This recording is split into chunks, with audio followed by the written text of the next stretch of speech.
Welcome to Geetamrit. Bhagavad Gita में जीवन के मूल प्रश्नों का उत्तर मिलता है। मैं कौन? आत्मा क्या है? आत्मा का स्वरूप कैसा है? गीतामृत में इन्हीं विषयों का वर्णन सरल शब्दों में। Gita is eternal science and researching Gita we get amrit. अहम ब्रह्मास्मि, मैं आत्मा हूं। पिछली सेशन में चर्चा की थी अध्याय 11 का सारांश। आज की चर्चा का विषय है नया अध्याय, अध्याय 12, श्लोक 1 एवं 2। अध्याय 12 भक्ति योग, योग ऑफ भक्ति। श्लोक 1।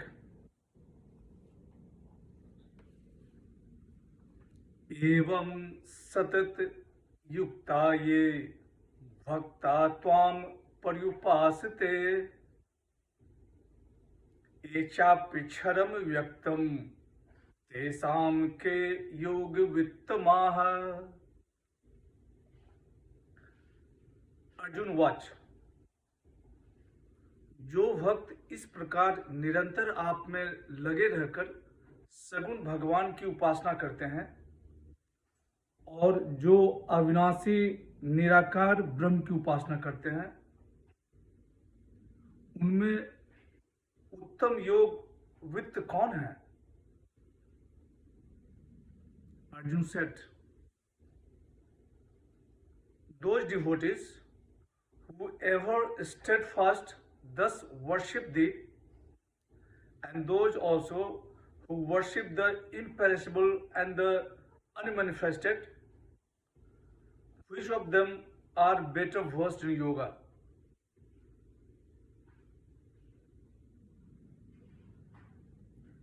अध्याय 11 के अंत में भगवान श्री कृष्ण ने कहा, मत कर्म, मेरे लिए कर्म कर, मत परम, मेरा परायण होकर कर। अनन्य भक्ति ही ईश्वर प्राप्ति का माध्यम। अर्जुन का प्रश्न स्वाभाविक है।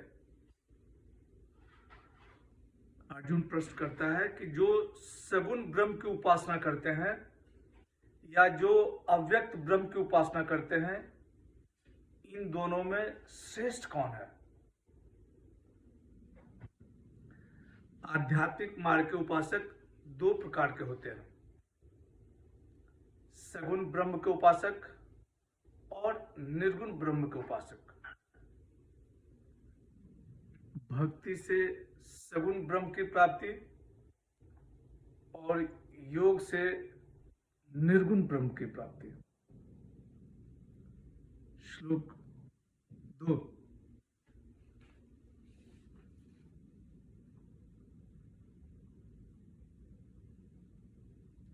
मय्यावेश्य मनो ये माम नित्य युक्ता उपासते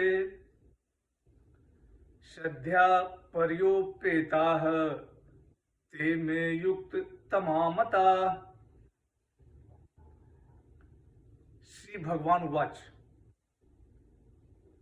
मेरे में मन लगाकर नित्य निरंतर मेरे में लगे हुए जो भक्त परम श्रद्धा से युक्त होकर मेरी उपासना करते हैं, वे मेरे मत में सर्वश्रेष्ठ योगी हैं।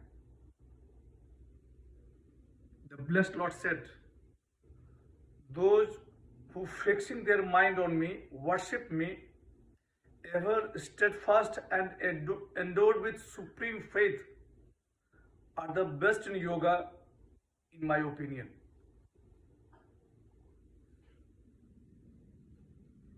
मैया वैश्य मनो, मुझ में मन स्थिर करके, माम नित्य युक्ता, मुझ में सदा तल्लीन, श्रद्धा पर्योपेता, परम श्रद्धा से युक्त होकर, यहाँ 3 गुणों का वर्णन है। भक्त का मन स्थिर भगवान में, भक्त सदा तल्लीन भगवान में, भक्त की परम श्रद्धा भगवान में, स्वयं का लक्ष्य ईश्वर प्राप्ति होने पर मन और बुद्धि स्वतः भगवान में लगते हैं। भगवान से संबंध बना ले, स्वयं को भगवान का मान ले। भगवान हमारे और हम भगवान के, तब मन और बुद्धि भगवान में तल्लीन हो जाता है। यहाँ सगुण ब्रह्म की उपासना को श्रेष्ठ बताया गया है। तो क्या निर्गुण ब्रह्म की उपासना श्रेष्ठ नहीं है? इसका उत्तर भगवान अगले 2 श्लोक में देते हैं। आज की चर्चा यहीं समाप्त करते हैं। अगले सेशन में चर्चा को और आगे बढ़ाएंगे। यदा यदा हि धर्मस्य ग्लानिर्भवति भारत अभ्युत्थानम् अधर्मस्य तदात्मानं सृजाम्यहम्। हरे कृष्ण।